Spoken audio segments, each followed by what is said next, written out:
हमसे अकेला में परिहन कवन तू फेरा में हमनी के जोड़ी केहू न तोरी मिलो मजा के अकेला में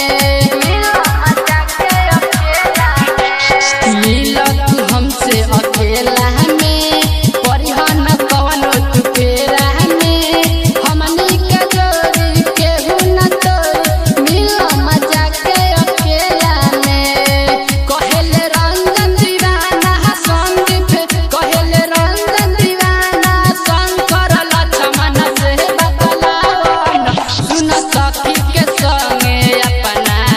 कमलपुरा में मिले तू आवना। Media zone recording studio Pathak market Ambara Chowk Sewa Ghat Muzaffarpur.